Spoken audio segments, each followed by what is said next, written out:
Hi guys, I wanted to do a quick health update and also a little update on the alkaline thing. So long story short, I'm not alkaline anymore. I stopped on Wednesday and I'll tell you why. I I just wasn't enjoying it. I had told myself years ago that I wanted to try alkaline, but there are so many things that I just didn't like about it. The fact that everything that you're allowed to eat can fit on like 2 pages in large font, just, I don't know, it messed with me a little bit. I felt very restricted, and I don't really like that feeling. But then at the same time, I could go on with the list of cons for me, but at the same time, if it's something that can help heal my cysts and heal lots of other diseases, is it worth it? Yes. But then at the same time, is it necessarily the only way that I can go about it? And the answer is no. Um, my initial idea of going alkaline was mainly if I were to do most of this stuff on my own with trying to shrink my cysts, but because it might be a long journey, it might take a while, I would rather do something that felt more sustainable for me. And in my mind, now that I'm thinking about it, it's like, okay, maybe I can focus on eating mostly alkaline or just cutting out a lot of the processed foods, and that will help me to shrink my cysts. It may take a little bit longer, but I know that once once they're shrunken or once they're totally eliminated, then they won't come back when I start eating normally again, or with mostly whole food plant-based foods with the occasional processed food. So for me, I'm choosing sustainability and a way that I can heal myself while still feeling free and not feeling restricted at all. Another thing is I had my first appointment with my naturopath. It wasn't like a real appointment, but it was just kind of catching up, because the last time that I spoke to her and saw her was 5 years ago when she healed my cystic acne, and my skin is still looking so much better than it did back when I was working with her. And it was amazing. Like, we stayed on the phone for over 30 minutes just talking about where I am in life now, just really catching up. It felt like an old friend, but at the same time, I know that there's a level of professionalism, and I know that I can look to her for help, which felt really good. Some of the things that I'm doing with her include, let me pause it real quick. Okay, some of the things that I'm doing with her that she gave me already, and our appointment that we had yesterday had nothing to do with, was it yesterday or the day before? It might have been Wednesday. It had nothing to do, it wasn't a paid one. I didn't have to pay for that appointment. Our next appointment will be on Thursday, and it'll be on a Zoom call. And that one will cost $175, and that's when she'll give me the concrete stuff. Again, let me remind you, the appointments that I had with the Western doctors were $125 each, and I got trash care. So $175 is just $50 more. I don't want to say it's just, because I know that everybody's financial situation is different, but for me, it's definitely worth it, and it's within reach for me. So that's not bad at all for what I'm going to be getting. So far, the stuff that we came up with, or that she gave me already just based off of our free call, was to start using chronometer, I don't know how to say it. It's like this app where you can log your food, and she can start seeing if I have gaps in my nutrition, and she'll go ahead and start thinking of a way to help me balance that out. So I started chronometer yesterday, and I used her link so she can see everything that I log, and I'm logging everything that I eat. Okay, she also mentioned that we'll save testing for if we aren't making a change, or if we're not seeing any difference in it once I feel it, if I don't feel like it's getting smaller, or if I don't feel like it's at least getting softer. The cyst, I remember in my last video I mentioned that I would probably get a lot of blood testing done, because that's what I got done for my cystic acne.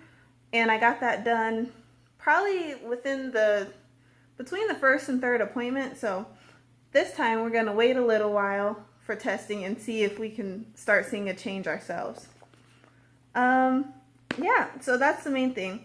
She mentioned that on Thursday she's going to give me some herbs to try, some different home therapies, and also some nutrients to start adding into my diet.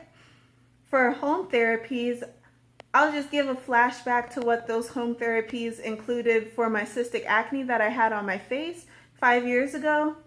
Some of them included a castor oil pack. So I would get castor oil and then put it on it wasn't a wool flannel. There was a kind of vegan alternative that I used. It was like some kind of pad, and I would douse it in the castor oil, put that over my stomach, and then put a heating pad over it.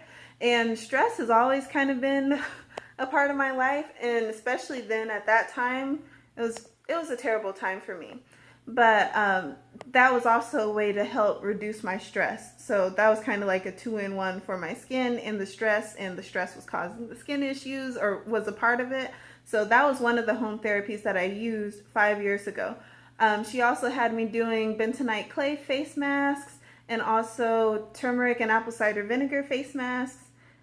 Stuff like that. So I'm wondering if this time will be anything like last time as far as home therapies go. I'll let you guys know next Friday after I have my first official appointment. So that's pretty much my update. I tried to do everything super quick this time so that you guys won't have to spend 20 minutes watching me talk.